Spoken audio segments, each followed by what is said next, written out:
Yes, it wasn't the most responsible decision that we probably made, but we learnt so much from that walk.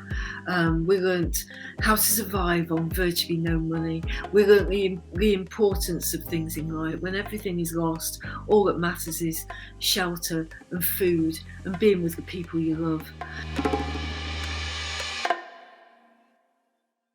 Hoy tenemos en vídeo contra a Raynor Winn.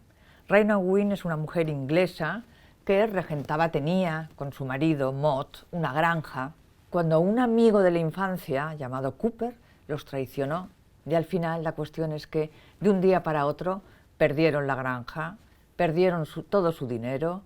¿Cuál fue la reacción?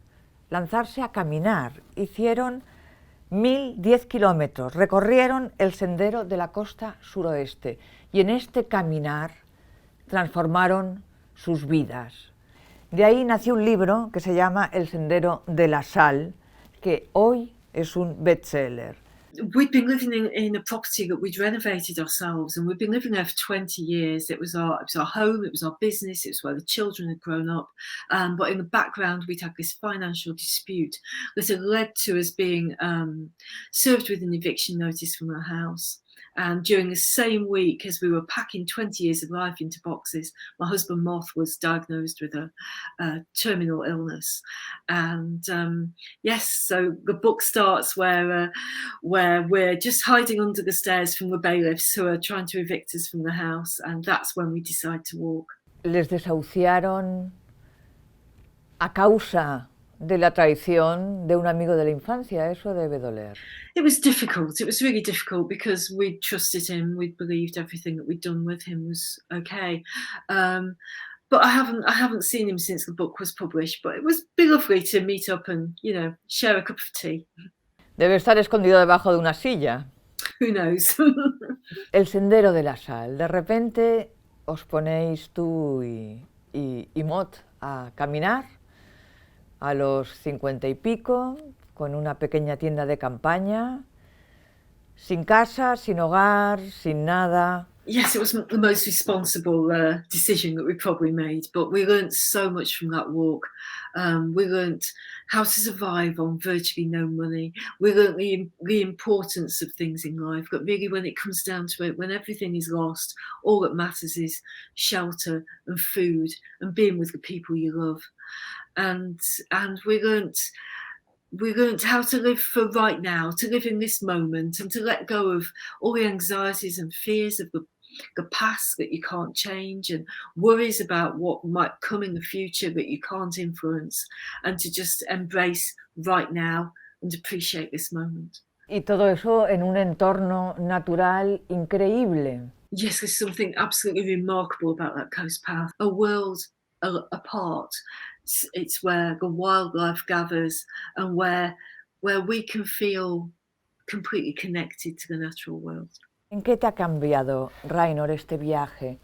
I think we discovered that actually we have far more resilience as humans than you expect, but we also discovered how many prejudices and preconceptions people hold towards homeless people, but how we as a couple found home in on that path in the natural world and in each other. La gente os trataba distinto cuando sabía que erais personas sin hogar. That was right. It was remarkable to find that people actually physically recoiled. There was even one point where I dropped some coins on the floor, and they were the only coins we had left. And as I was on the pavement picking them up, a woman began to poke me with her foot, saying, "We don't have drunken tramps like you in the street. Get up."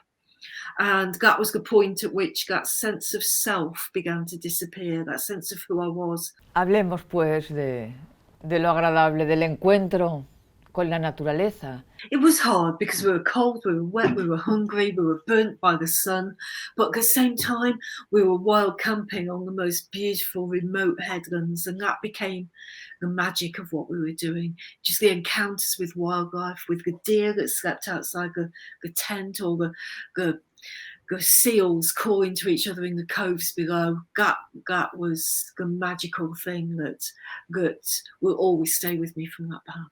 Tú decidiste escribir esta historia para que tu marido, que Mott, no lo olvidara nunca. Y de repente es un bestseller internacional. Big surprise to me, for sure. Yes, I wrote the book for Moth, and I gave it to him for his birthday. But then my daughter read it before he did, and she said, "You know, Mum, you ought to try and do something with this." So I did actually try to find an agent, and very quickly that led to the book being published. ¿Qué has aprendido espiritualmente? Possibly I learned how to hope again, how to hope for life, and to see that life, even though you think you've lost everything, is still full of hope and possibility. Porque Mott mejoró con esas caminatas, ¿no? He did in ways we've been told were impossible. He'd been told that really he was facing 2 years of rapidly declining health, and yet we walked that coast path, and his health improved in ways that we didn't think were ever going to be. Yo quiero contarle a la gente que nos ve que ahora estáis regentando una granja, que tenéis un techo, que te has hecho famosísima y que no habéis dejado de caminar. That's right, we are still walking, and hopefully we'll continue to do so.